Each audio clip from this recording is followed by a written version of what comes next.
Thanks, John. Good evening. Well, I'm talking to an audience tonight in front of me. I'm not sure about online, that are certainly familiar with the Bible. And if I had to ask you, what do you see as the benefits of reading the Bible? What would you put down as your 1, 2 and 3? I certainly had to think about that somewhat, and I guess the difference between your 1, 2 and 3 and mine. You get to see my answers. You can keep your answers to yourself and maybe share.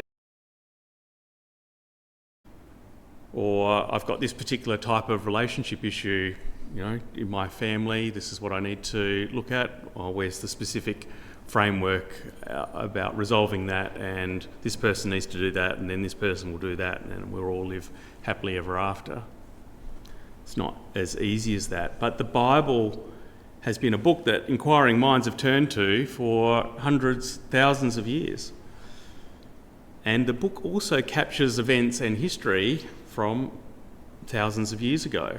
And the book actually holds itself out as a holy Bible, which the word holy, like we use the word holiday, being a separate day, a holy book, a separate book, very distinct. And the reason for that is the Bible holds itself out as the inspired word of God. So how have some people been attracted to read this Bible? A lot of people read the Bible. Here's a few famous faces through history that have read the Bible and have made a comment about it. I've got here on the slide Charles Dickens. Charles is noted as a very famous novelist. He wrote books like Oliver Twist, Great Expectations, Tale of Two Cities. And his comment on the Bible is the New Testament, which is kind of like the second half of the Bible, is the best book that was ever been known in the world. So it kind of feels like he's coming at it from a storytelling, literary type of view. And that's why he was attracted to the Bible. And we have this other chap on the slide, Isaac Newton. His comment, "We account the scriptures of God to be the most sublime philosophy. I find more sure marks of authenticity in the Bible than any profane history whatsoever, or any wider history book whatsoever." So he saw a lot of credibility in the Bible. Who is Isaac Newton? He was considered to be one of the great scientists of the world that helped explain ways in which the universe works, the laws of motion and gravity. So he, even as a scientist, thought, hey, there's something special in this particular book, and would actually look at it and say, hey, there's some answers here that I don't find incompatible with the sciences as I see it, and by his own words here, acknowledges the place of God, or an understanding of God, and then God saying, this is my inspired word. He didn't see anything that made him depart from that in this quote. Here's a couple of other people. These are former US presidents. So Abraham Lincoln, he was the 16th president of the United States from 1861 until he was assassinated 4 years later. Lincoln's known as someone who was involved in the struggle of the Civil War in America and held the Union together, ended slavery in America, and created the possibility of a lot of civil and social freedoms for African Americans. So what was his comment about this book? Well, he says, in regard to this book, I'd have to say it's the best gift that God has given to man. All the good the Saviour gave to the world was communicated through this book. That's interesting, because he's now saying that this book is important for a purpose, or it's got some sort of meaning behind it. This other US president, Woodrow Wilson, he was the 28th president of the United States, and he's famous for being the architect behind what's known as the League of Nations, which is the predecessor to what we know today as the United Nations. And his comment was that the Bible is the one supreme source of the revelation of the meaning of life, the nature of God, the spiritual nature and the needs of men. It's the only guide of life which really leads the spirit in the way of peace and salvation. So again, very bold thoughts in terms of what you could say famous people of the world have connected with the Bible and say, hey, there's something more here than just a history book or poetry or anything else. It's associated with this theme about why do I think people read the Bible. It's about the search for meaning. Found this quote quite interesting from Mahatma Gandhi, commenting on Christians. He says, "You look after a document containing enough dynamite to blow up civilization into pieces, turn the world upside down and bring peace to a battle-torn planet, but you treat it, though, as it's nothing more than a piece of literature." So again, he could look at it and say, hey, I think there's some more special things here, but maybe some people are only reading it because it's got literature and I can be academically smart about it, or I can provide some historical insight that's there. So Gandhi was a famous lawyer in India who led the country to freedom from British colonial rule in 1947. And then he was later assassinated a few months later when he was 78 years old. So he's looking at the Bible and going, hey, there's some things here that are just kind of counterintuitive, which means that it needs a lot of thought and doesn't make sense. And if we look at some of the verses that I chose and asked John to read for us tonight in Matthew chapter 5, so this is considered to be one of Jesus' first sort of major teachings to the people of Israel when he made himself known to them as the Messiah. Let's just look at a couple of verses and you go, well, how counterintuitive is this? Matthew 5 and verse 3, he says, "Blessed are the poor in spirit, for theirs is the kingdom of heaven." So if you had to go to a self-help book today and say, hey, I really want to get ahead in life and, have a large kingdom, as it were, probably find, messages like try really hard, put lots of effort in, invest wisely, all these sorts of things. Where does Jesus go? It's kind of nothing to do with what we'd say, this world. He says, I want you to empty your own spirit. In fact, we'll see that again in a few moments. Again, there's a number of these little beatitudes or sayings going, this will lead to happiness. Verse 6, if somebody read the verse first. It says there, "Blessed are they which do hunger and thirst after righteousness, for they shall be filled." So if somebody said, look, I don't have enough food, don't have enough to drink, what would be a typical expression or retort if somebody says, I don't have enough money? Well, go get a job, That's the sort of answer you might expect of this world, but it's kind of counterintuitive. It says here, hungering and thirsting. Well, I don't want you to think so much about the natural. I want you to think about something more, about hungering and thirsting after this concept of righteousness, and then you're going to be filled. Again, it goes to this idea of people reading the Bible looking for meaning. Down in verse 10, last example that I'm going to offer, "Blessed are they which are persecuted for righteousness' sake, for theirs is the kingdom of heaven."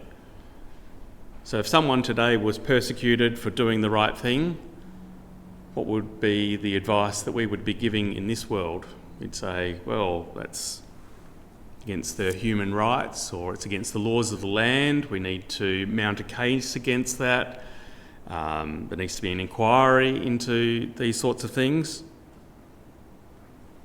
That's not where Christ heads with his answer. He's going, blessed are those who are persecuted for righteousness' sake, so people that are under religious persecution because they believe the things contained in this Bible, and doesn't ask them to place a lot of store in the things of this world, but search for meaning for something that is to come, the kingdom of heaven. So there's just sort of small teasers to this point, which is why do people think about reading the Bible? Because is it in this sort of quick fix space? A easy to digest book that, can get immense understanding from watching a 2.5-minute YouTube video. No, it's not something like you can just sort of microwave up the answer and speed it up and get there. It does require a little bit of thought and meditation. And this sense of meaning is, when I was researching it, these are the common questions people say, why do I need to read the Bible? I've tried a lot of other things. Nothing's making sense. In fact, the Bible would probably offer a reason why a lot of things might not make sense. It uses language like vanity of vanities, all is vanity, is saying everything around this world can be quite frivolous, need to search for meaning, need to understand God's plan and purpose. So these are the questions. If God exists, if he truly exists, what's he like? In fact, why am I here at all? Do I have any purpose in my life? Why is there so much pain and sorrow in the world everywhere I look around? All I see is pain and sorrow, and even though we do a lot of great things and a lot of advancements in technology and all sorts of things, it doesn't seem to turn the dial too much in terms of sorrow and suffering. Or right down to an individual level, I just want to be happy. How can I live a joyful, meaningful life, even though all around me is all this evil going on? Bigger questions. What happens after I die? Where did I come from? And is this world headed somewhere at all? So why do people read the Bible? They're looking for meaning, they're looking for purpose. Yes, people can say they're happy because they're out with friends, they've been on a camping trip with friends, or they've been to a party, tell a few jokes, but you can still be empty inside because you're still searching for meaning. That's the people that the Bible is interested in talking to. Or you can be incredibly sad on something, dealing with some sort of trauma, and while you might work through that particular issue, you can still have an emptiness inside of you looking for meaning. It's not going to give you the immediate answer to why do I personally struggle to get along with people, or struggle to get a job, or how do I make people like me more, or can I afford to pay the bills this week, or how should I invest my superannuation? It's not about those conversations, because that's things of this world. That's what the Bible calls vanity of vanities, all the things that make up the human system of the world. But it's attracting to people that want to think more broadly about, if God's here, what is his plan and purpose, and what is God like, and how does it relate to myself? So I asked at the top, maybe you've got 2 or 3 reasons about why you think people should read the Bible. I'm going to share about 10 things about the reasons why I think people read the Bible. I'm sure that there is more reasons than that, but I think this is quite a good broad spectrum on reasons why I think people read the Bible. The first one is that God says that he actually has a long-term plan and purpose. So people want to know what that is. Inquiring minds want to know.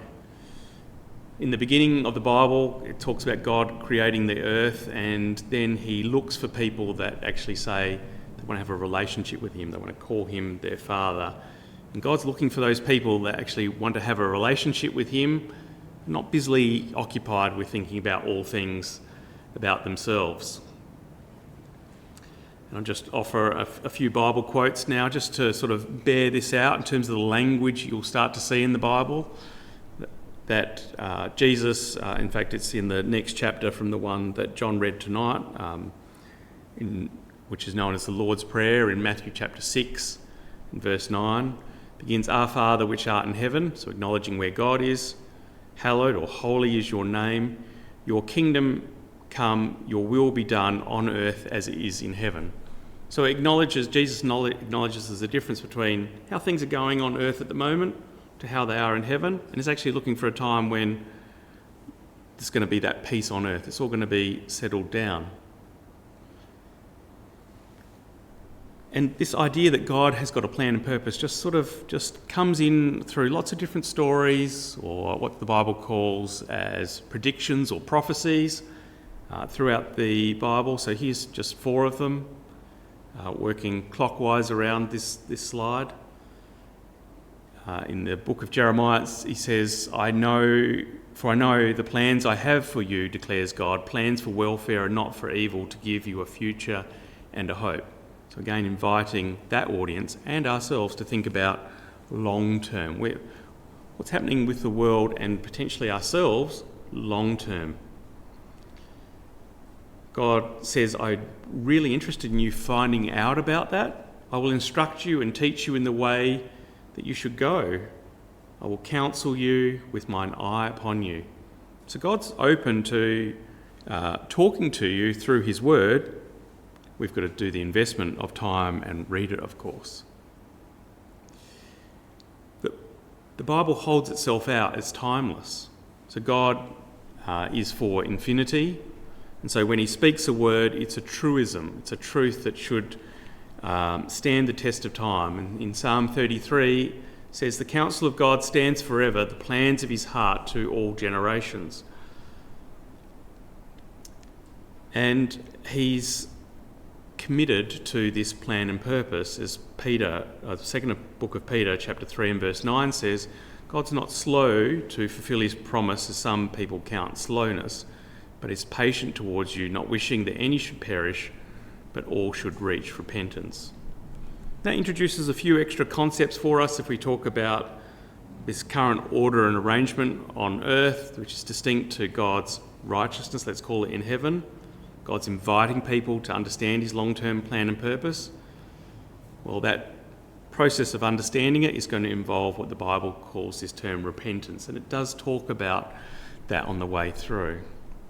Obviously, when you choose quotes, you don't find a quote that's just going to say, here's the exact answer for your specific question. A lot of quotes introduce a lot of different ideas on the way through. I'm just trying to make this very simple to those particular points I'm making. Second one then is, if God's got a plan and a purpose, we have to go, is he trustworthy? Because if I'm going to invest the time, like this is a big book, maybe it's got some complicated language in it, is it going to be worth my while? You know, is God really going to do what he says, say what he means? So he's going to represent that he knows the struggles, but he's left that man has. He's left clues through the Bible to get to know him, and he's placed these predictions, or what we refer to as prophecies, in the Bible to allow us to build up our confidence. Because if we go, hey, these predictions came true, and it's kind of like amazing that they did, given the context and how many years away they were predicted when they came true, that starts to build my confidence that the God of the Bible is real, and I can put a lot of store in what I read in the Bible. So yes, I'm going to be willing to invest the time. So I think these two things are some of the first two building blocks that people need to consider first when they start to approach the Bible. Again, clockwise on this slide, I've just tried to give 4, what I think, very simple predictions the Bible made, and you might even know from your own understanding of history or the story of Jesus himself. You go, hey, I didn't know that was a prediction, and it came true. So the first one is in this book in the Old Testament, so hundreds of years before Jesus was born. It says there, the Lord himself will give you a sign. So we're being told, like waving a flag, here's a prediction. A virgin's going to conceive and give birth to a son. And so Mary, the mother of Jesus, was a virgin, and she gave birth to a son, Jesus. So the virgin birth is something that may be a term that's known to you. Okay, so that was a prophecy. It happened. So it gives us confidence in the Bible. Different writers as well. Isaiah was dead by the time it came to pass. So we know that he died fully expecting that to happen. Again, Isaiah talked about this Messiah, which we know as Jesus Christ. He said he was going to be pierced for our transgressions, he was crushed for our iniquities. The punishment that brought us peace was on him, and by his wounds we are healed. So, again, the Catholic Church uses a big symbol of the cross, which is about the crucifixion of Christ, which is how he died. So he got nailed to a cross. So the Bible predicted he was going to get pierced in terms of the way he was going to die. A long-term prediction about the form of death specifically happened. Again, building our assurance that the Bible must have God's inspiration behind it, letting people know in advance, hey, this is going to happen. You should have confidence for yourself that this is going to happen. And for the people that got to see it happen or can reflect on it happening, they can go, hey, that gives me a lot of confidence about what I read in the Bible. A bit more history. So today we have the nation of Israel. They only came to occupy the land that we have in Israel today in the 1940s.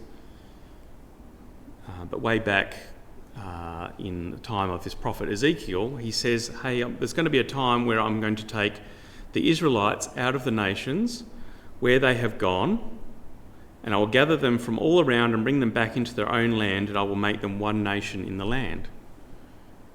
Well, the only time that has happened, so in order for that to happen, Israel has to go out and be amongst all the nations, and then they have to sort of come back in and take up their own land, which means they didn't have their own land for a period of time. There was no Israelites in that land.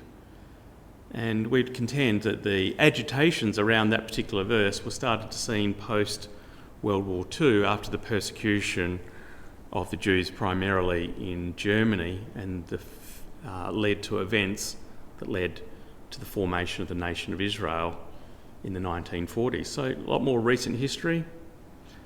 And going back further in their time, maybe I should have done this blue box first. When Jesus was walking around Israel, he saw the temple that was there, and he's talking to his disciples and say, hey, do you see this temple that's in front of you? There's going to be a time where there's going to be one stone will not be on top of another. It's all going to be thrown down. And that happened in the year AD 70, where Israel got destroyed by the Roman Empire. So again, that's an observable fact in archaeology, and there's a place in Israel around the Wailing Wall today where people, if you can get in to visit, would add testimony to that particular fact. So we're sort of saying God's got a plan and purpose. He's authentic. We can believe it. But what's some of these other things that's going to give me meaning in my life? Well, one of the big themes that I think we'll find in the Bible is the story of love and compassion. People might quote today saying God is a God of love. Well, why is there so much sorrow out there? Well, that requires considered Bible reading to put all the pieces together. Again, emphasising, not quick fixes. The Bible's message is about love, compassion and forgiveness. It talks about God's unconditional love for mankind. Actually, what is interested in all mankind acknowledging and finding out who he is, and also saying, well, if you want to call me as your father and you're going to be my children, I'm going to expect to see those same characteristics in you, so I'm going to expect you to start to see some love towards each other, which is the compassion piece. So here's two sort of shout-out quotes around that one. The Bible passage, John 3:16, is quite a famous quote in the Bible. I remember for many years somebody would seem to be able to hang the quote John 3:16 over the signage at the Olympics near the 100-metre race for some reason, just advertising just how important they thought this particular verse was, talking about God so loved the world that he gave his only Son, that who believes in him should not perish but have eternal life. So God leads first with what love looks like and then expects us to follow in that suit.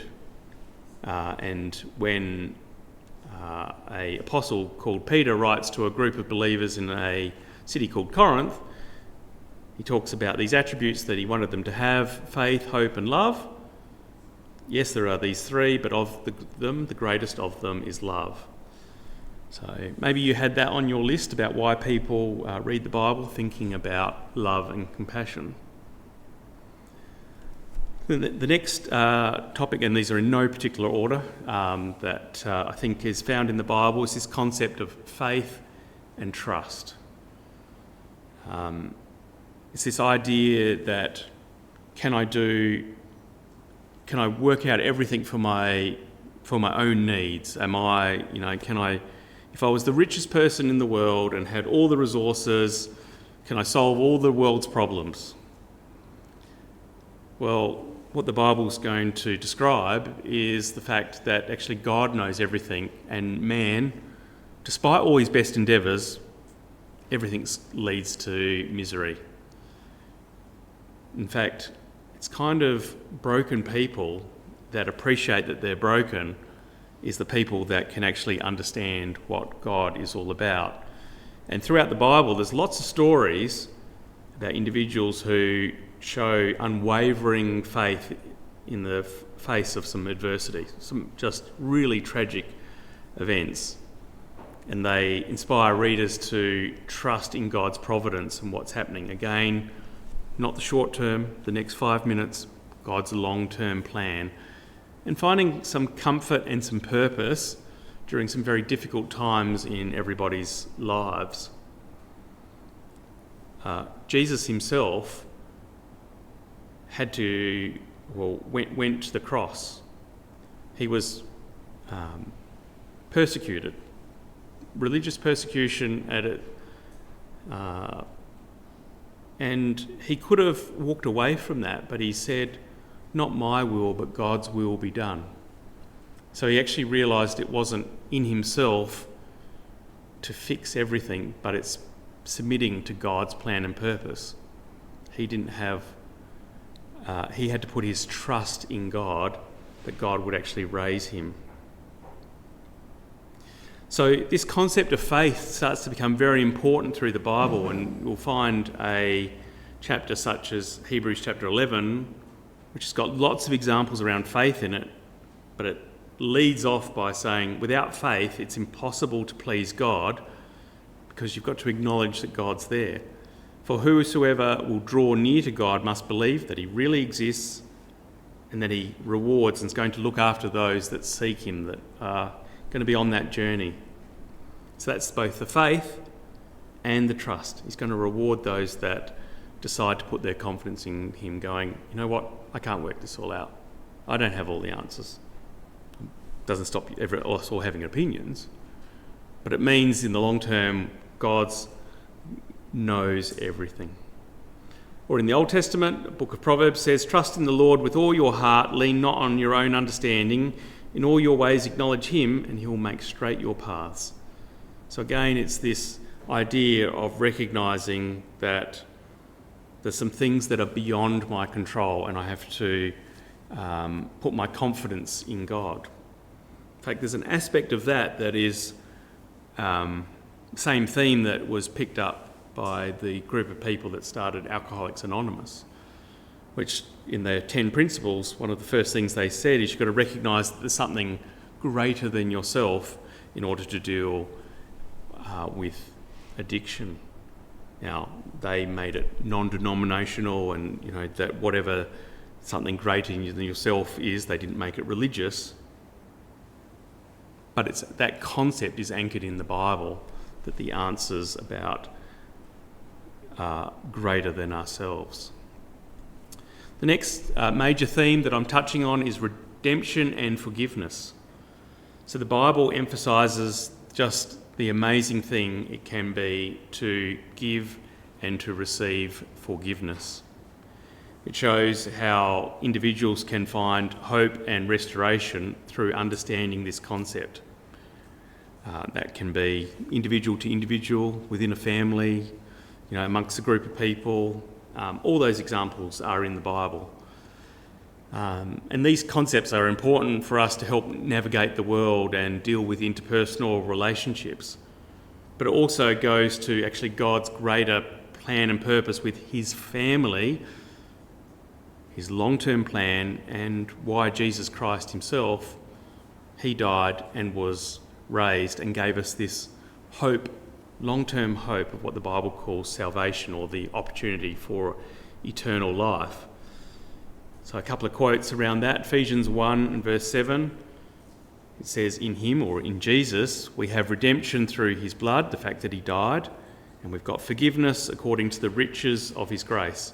The fact that that happened creates this pathway for all mankind to feel reconciled to God. Again, really complicated topic. So it's a concept that's being introduced here. We do a whole lecture on this particular topic. In fact, it's just such a golden thread through the whole Bible. It's everywhere. But in terms of, is it possible? Yeah. God, in Psalm 103, that psalm writes, as far as the east is from the west, so far does God remove our transgressions from us. So we can get stuck in this idea, which is, I'm not worthy. I've done something so bad, I can never have a relationship with God ever again. Well, that's not what redemption and forgiveness is about. It's saying you can have a relationship with God.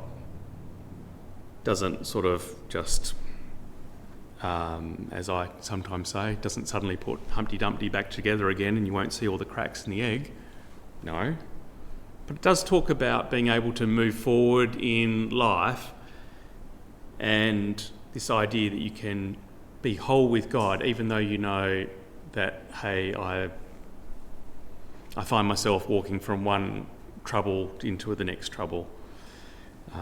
Again, just referencing what I said on the previous slide about somebody dealing with the scourge of alcoholism.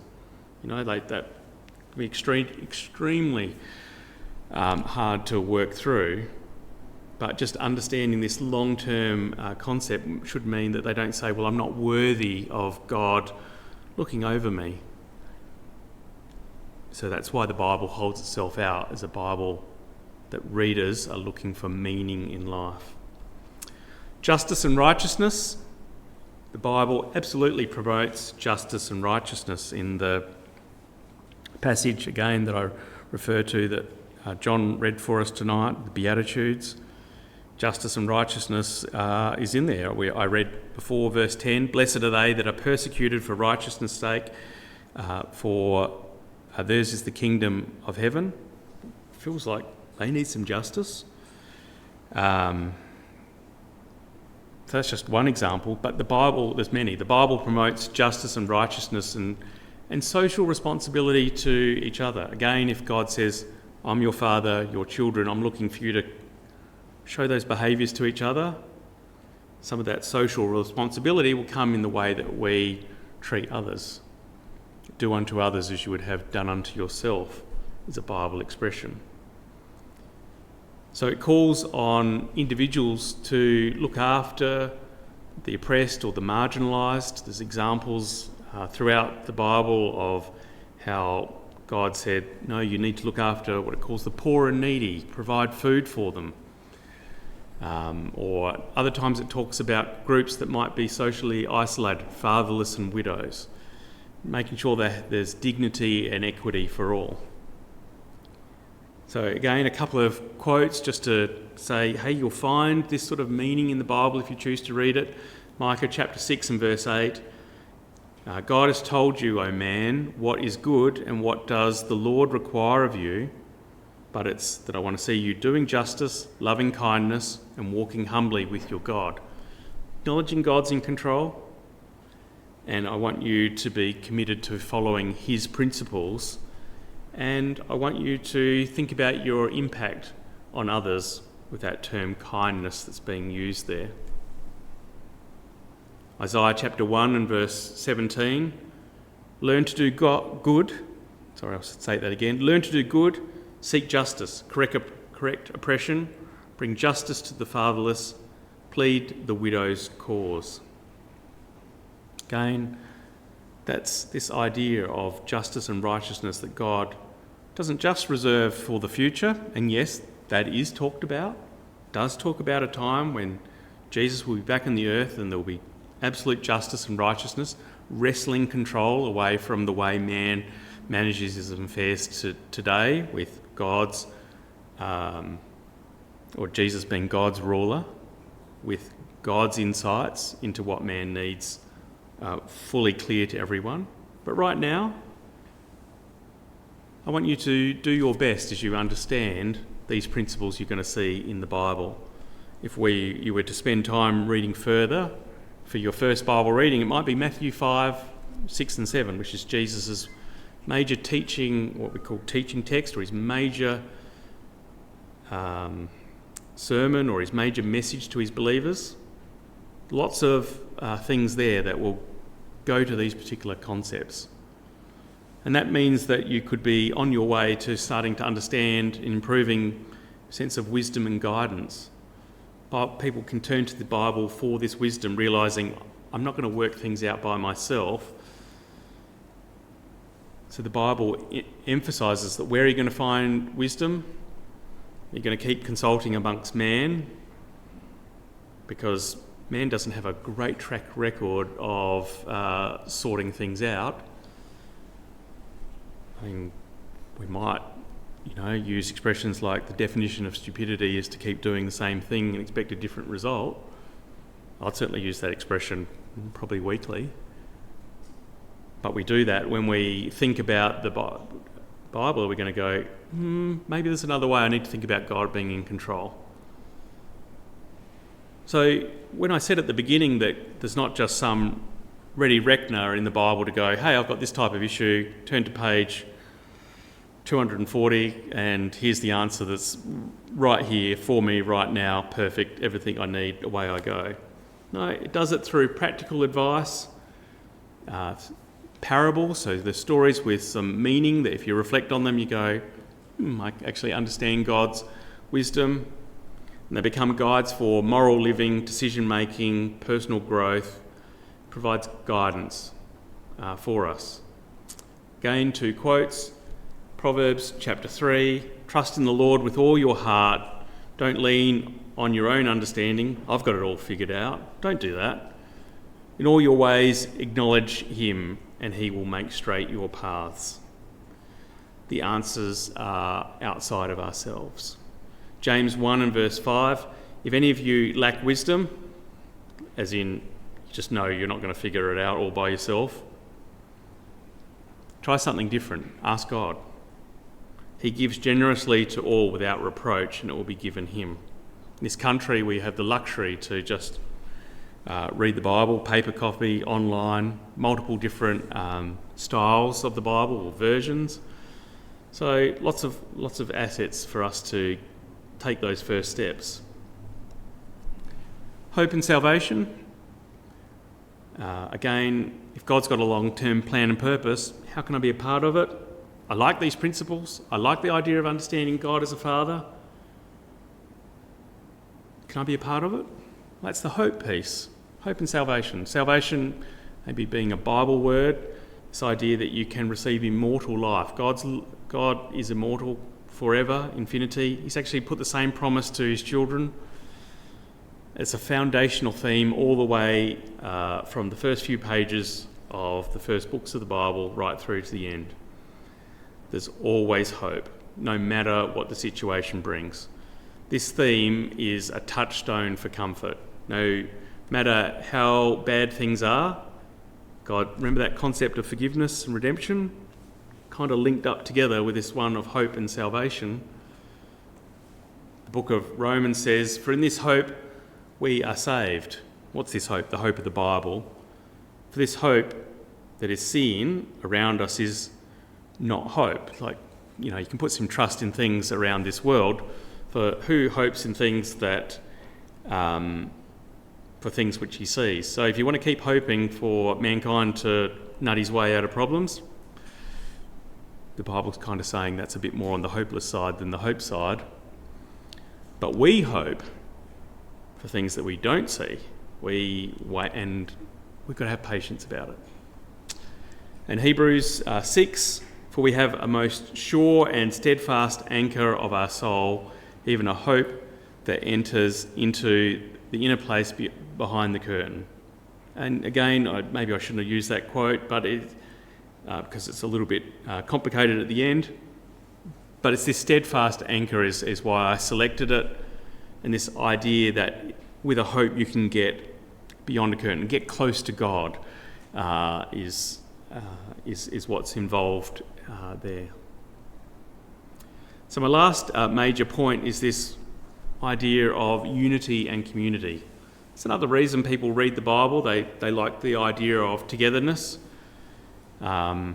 They like the idea that people are going to be a group of believers and try and see themselves as children of God, and they're going to try and show these principles of love and respect and forgiveness and compassion. And they're trying their best, even though it doesn't all go perfectly all the time, because we're all human. But it does encourage believers to go and support each other. Getting above differences that people might have with each other. Hey, I don't like the way this is done. Hey, I don't like the way, you do this, whatever. Sort of says God sets himself long-term beyond those sorts of things. In Ephesians, it says, Paul writes, I'm a prisoner of the Lord, so he was in a jail. I urge you to walk in a manner worthy of the calling you've been called to. Follow these principles we've been talking about. The way I want you to carry yourself, humility and gentleness. So not arrogance, and you've got to show patience. It's going to take time. You're not going to figure it out straight away. That's the way of looking for meaning. Reflect on these words, and you're going to keep coming back to the fact that God's in control and man's not going to be able to figure it all out by himself. And God's really keen for you to work that out. And along that journey, I want you to look after each other in love, eager to maintain the unity of the Spirit in this bond of peace. Or against social differences, in the book of Galatians says, hey, amongst the group of believers, there's neither Jews or Greek, being the masses of the world as it was defined at that time. I don't want you to think about being slaves or being a free person. I don't want you to think about gender. I just want you to see yourselves all as being one in Christ Jesus. And so these are all kind of radical things, and while I can't speak for this man, I did start thinking about what did he see in it about these sort of radical concepts. If we just treat this as an academic book, nothing more than a literature, then you don't get beyond the pages, don't get beyond the black ink on white page, and start to understand who God is. So I hope this has sort of been interesting for you about the types of things you will find in the Bible. And if you're curious about the Bible, what happens next? Well, I invite you to keep joining us and let us help you in your journey to understand God. Thank you, John.